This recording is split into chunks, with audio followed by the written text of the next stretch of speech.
सुप्रभात प्यारे बच्चों, हिंदी की कक्षा में आपका हार्दिक स्वागत है। आज मैं किरण शर्मा आपको कक्षा 10वीं में हिंदी विषय के अंतर्गत क्षितिज पुस्तक में से कविता कन्यादान पढ़ाने जा रही हूँ, जिसके कवि हैं ऋतुराज।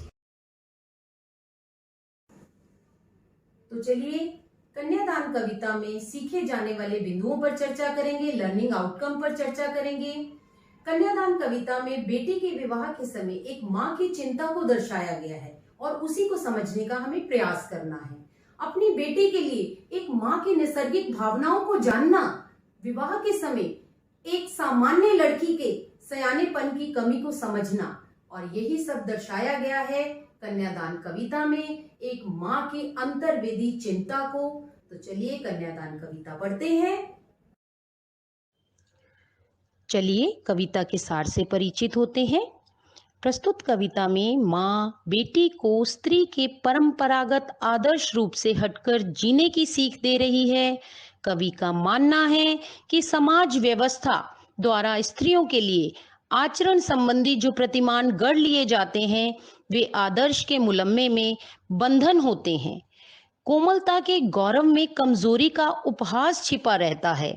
लड़की जैसा ना दिखाई देने में इसी आदर्शीकरण का प्रतिकार है। बेटी माँ के सबसे निकट और उसके सुख दुख की साथी होती है, इसी कारण उसे अंतिम पूंजी कहा गया है। कविता में कोरी भावुकता नहीं, बल्कि माँ के संचित अनुभवों की पीड़ा की प्रामाणिक अभिव्यक्ति है। इस छोटी सी कविता में स्त्री के जीवन के प्रति ऋतुराज जी की गहरी संवेदनशीलता अभिव्यक्त हुई है। तो चलिए कविता का वाचन करते हैं, उसकी व्याख्या करते हैं, साथ ही साथ उसके कठिन शब्दों के अर्थों से भी आपको परिचित कराते हैं। पहले वाचन करते हैं। कितना प्रामाणिक था उसका दुख। प्रामाणिक अर्थात स्वाभाविक। लड़की को दान में देते वक्त जैसे वही उसकी अंतिम पूंजी हो। पूंजी का अर्थ है बच्चों धन। लड़की अभी सयानी नहीं थी। सयानी का अर्थ है समझदार। अभी इतनी भोली थी, सरल थी कि उसे सुख का आभास तो होता था, परंतु दुख बांचना नहीं आता था। आभास का अर्थ है प्रतीत होना, बांचना का अर्थ है पढ़ना, समझ पाना। पाठिका थी वह धुंधले प्रकाश की, कुछ तुकों और कुछ लयबद्ध पंक्तियों की। तो पाठिका यानी पढ़ने वाली, समझने वाली, और लयबद्ध से क्या अभिप्राय है? लय में आबद्ध। तो चलिए इसकी व्याख्या से आपका परिचय कराते हैं। कवि ने कन्या विवाह के बाद बेटी को उसकी ससुराल भेजते समय माँ की अंतर्वेदना को चित्रित किया है। माँ को आभास होता है कि उसने अपनी बची पूंजी को भी दान कर दिया है। उसके पास कुछ भी शेष नहीं बचा है जिसे वह अपना समझ सके। उसके हृदय में स्वयं ही उद्गार फूट पड़ते हैं कि बेटी अभी सयानी नहीं हुई है। वह इतनी भोली है कि सुख की कल्पना तो करती है, परंतु जीवन में आने वाले दुखों से अभी अपरिचित है। वह अपने आने वाले दुखों को कैसे सहन कर पाएगी? वह तो विवाह से संबंधित सुखों की काल्पनिक इच्छा में जी रही थी, जो कि अस्पष्ट थी। वह तुकों और लयबद्ध पंक्तियों को सरलता से, सहजता से पढ़ना जानती थी। काव्य के गंभीर भावों को समझने में असमर्थ थी। बेटी ससुराल में सहज सुख की कल्पना कर रही थी, जो कि अस्पष्ट था। ससुराल की कठिनाइयों से वह परिचित नहीं थी। तो ये था हमारा पहला काव्यांश। चलिए इसके दूसरे काव्यांश पर दृष्टि डालते हैं। माँ ने कहा पानी में झांककर अपने चेहरे पर मत रीझना। रीझना का क्या अर्थ है? प्रसन्न होना। आग रोटियां सेकने के लिए है, जलने के लिए नहीं। वस्त्र और आभूषण शाब्दिक भ्रमों की तरह हैं, जो बंधन है स्त्री जीवन के। माँ ने कहा लड़की होना पर लड़की जैसी दिखाई ना देना। आभूषण का क्या अर्थ है बच्चों? अलंकार या गहने। तो चलिए इसकी व्याख्या से परिचित करवाते हैं।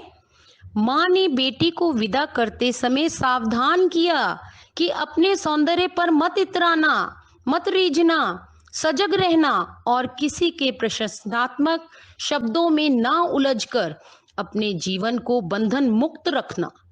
माँ अपनी पुत्री को समझा रही है कि पानी में अपने सौंदर्य को देखकर इतराने का प्रयास मत करना। इससे आग के समान सावधान रहना।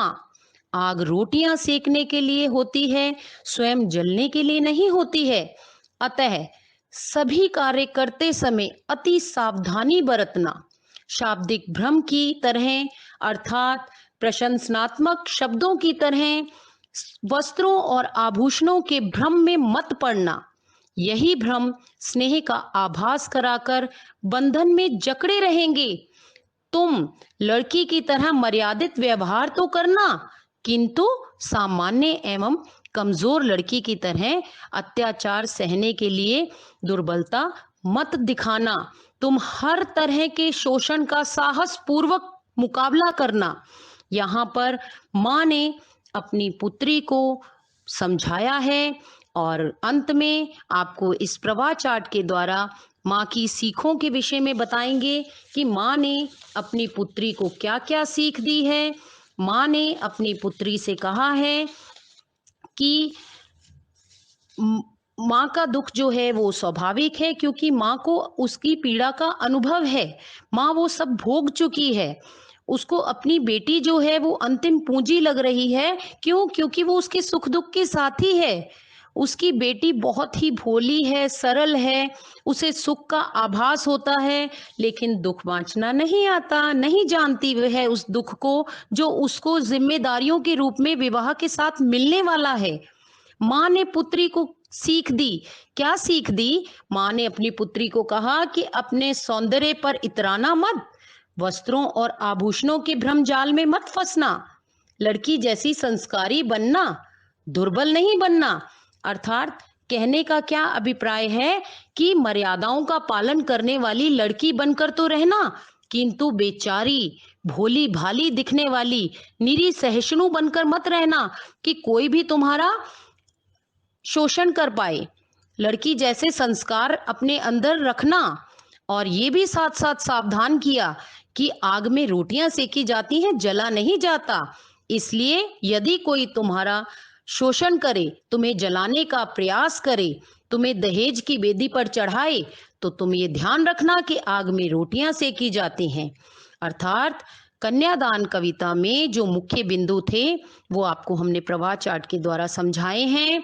आशा है आप कन्यादान कविता के माध्यम से माँ की अंतर्वेदना को, उसके अनुभव को, उसकी पीड़ा को समझे होंगे। इसी के साथ धन्यवाद।